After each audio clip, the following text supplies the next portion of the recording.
Hello guys, आप सबका स्वागत है एक नई वीडियो पर। तो आज हम चैप्टर नंबर 9 भोली का एक्सप्लेनेशन करेंगे। तो स्टार्ट करते हैं। Her name was Sulekha but since her childhood everyone had been calling her Bholi. उसका नाम सुलेखा था, जिस लड़की की बात की जा रही है, लेकिन बचपन से सब लोग उसे भोली बुलाते थे। द सिंपलटन, सिंपलटन मतलब फूलिश बोलते हैं, जैसे बेवकूफ़। She was the fourth daughter of numberdar Ramlal. Numberdar मतलब जो, अब नंबरदार कौन होता है? एक ऐसा आदमी जो रेवेन्यू मतलब टैक्स कलेक्ट करता है, ठीक है। वो गांव में टैक्स कलेक्ट करता था उसका पापा। When she was 10 months old, जब वो 10 महीने की थी, तो वो she had fallen off the cot, वो कॉट से गिर गई थी, खटिया से गिर गई थी। ये देखिए ऐसे होती है खटिया, ठीक है। ऑन हर हेड, अपने सर के बल गिरी थी। And perhaps had damaged some part of her brain, और उसके ब्रेन का कोई पार्ट डैमेज हो गया था। That was why she remained backward child. Backward child मतलब वो अभी भी अंडर डेवलप्ड है, पूरी तरीके से उसका ब्रेन या फिर मेंटली वो पूरी तरीके से डेवलप नहीं है। And came to be known as Bholi, इसलिए लोग उसे भोली बुलाते हैं, द सिंपलटन। एट बर्थ, जब वो पैदा हुई, the child was very fair and pretty, वो बहुत ही गोरी थी और सुंदर भी थी। When she was 2 years old, जब वो 2 साल की थी, she had an attack of small pox, उसे स्मॉल पॉक्स हुआ। Only the eyes were saved but the entire body was permanently disfigured by deep black pock marks. अब खाली उसकी आंखें बची थी और उसकी पूरी बॉडी पे काले काले मतलब स्पॉट्स हो गए थे, ठीक है। Little Sulekha could not speak till she was 5, जब तक वो 5 साल की नहीं तब तक वो बोल नहीं सकती थी।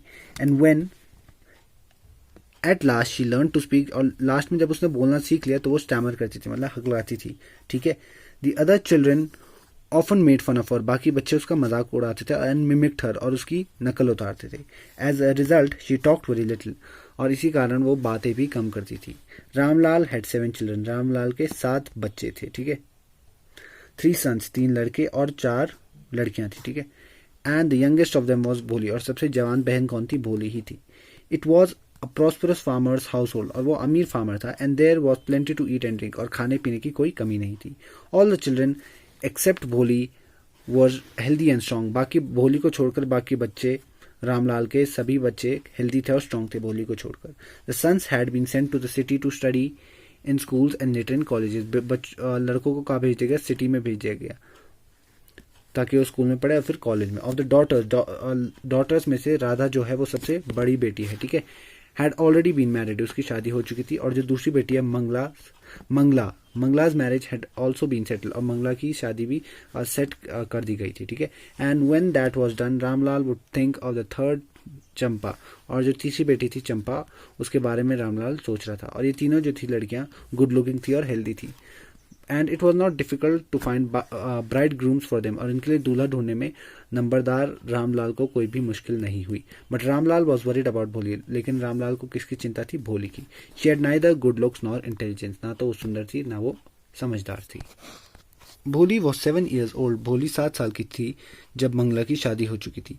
The same year a primary school for girls was open, और इसी साल लड़कियों के लिए एक प्राइमरी स्कूल खोला गया, ठीक है, विलेज में।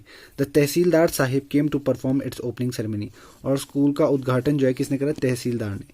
ही सेड टू रामलाल, उन्होंने रामलाल से कहा, एज अ रेवेन्यू ऑफिशियल, जैसे तुम रेवेन्यू इकट्ठा करते हो गाँव का, तो तुम ही रिप्रेजेंटेटिव हो गवर्नमेंट के इन दी विलेज, और तुम ही जो हो गवर्नमेंट को, मतलब गवर्नमेंट को रिप्रेजेंट करते हो गांव में। So you must set an example, तो तुम्हें एक कदम आगे बढ़ाना चाहिए और अपनी बेटी को स्कूल भेजना चाहिए, ताकि बाकी को भी प्रोत्साहन मिले कि वो भी अपनी बेटी को स्कूल भेजे।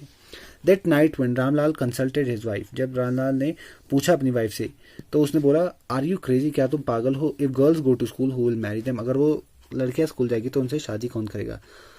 But Ramlal had not the courage to disobey the tehsildar, लेकिन रामलाल जो है तहसीलदार के ऑर्डर को डिसोबे नहीं कर सकता था, मान्य करना ही था उसे, ठीक है। At last his wife said, लास्ट में उसकी वाइफ ने बोला, I will tell you what to do, मैं तुम्हें बताती हूँ क्या करो। सेंड भोली टू स्कूल, भोली को स्कूल भेज ही दो। As it is there as it is there is little chance of her getting married, क्योंकि उसकी बहुत कम चांसेस है शादी होने की। विद हर अगली फेस, क्योंकि उसका चेहरा बहुत ही गंदा है। और लैक ऑफ सेंस मतलब वो समझदार भी नहीं है।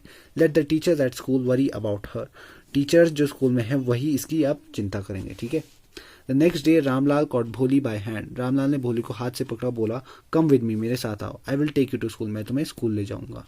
भोली वॉज फ्राइटेंड, भोली डर चुकी थी। She did not know what a school was like, उसे पता नहीं था कि स्कूल क्या होता है. She remembered how few days ago, उसे याद आया कि कुछ दिनों पहले जो उनकी काऊ थी Lakshmi had been turned out of the house, जिसे घर से बाहर कर दिया गया था. क्यों? क्योंकि उसे उन्होंने भेजा था. तो भोली को लगा क्या पता है मेरे साथ भी ऐसा करे. तो भोली ने क्या बोला, स्टैमर करते बोला no. She shouted in terror, उसने चिल्ला कर बोला. And pulled her hand away from her father's grip, और अपना हाथ छुड़ाने लगी. What's the matter with you you fool, तुम इतनी बेवकूफ़ कैसे हो सकती हो.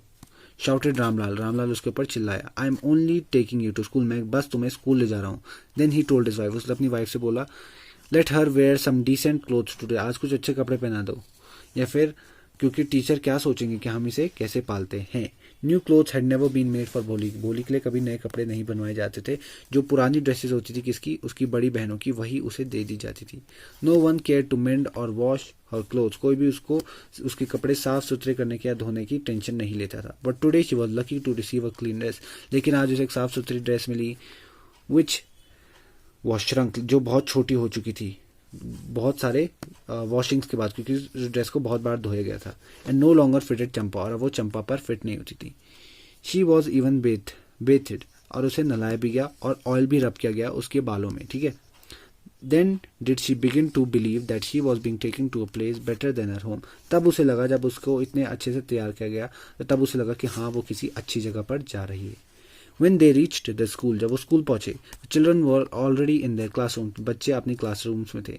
और रामलाल ने अपनी बेटी का हाथ हेडमिस्ट्रेस के हाथ में पकड़ाया और उसे छोड़ दिया. The poor girl looked about her with fear laden eyes, वो टीचर की तरफ डर से भरी आंखों से देख रही थी. कौन? भोली.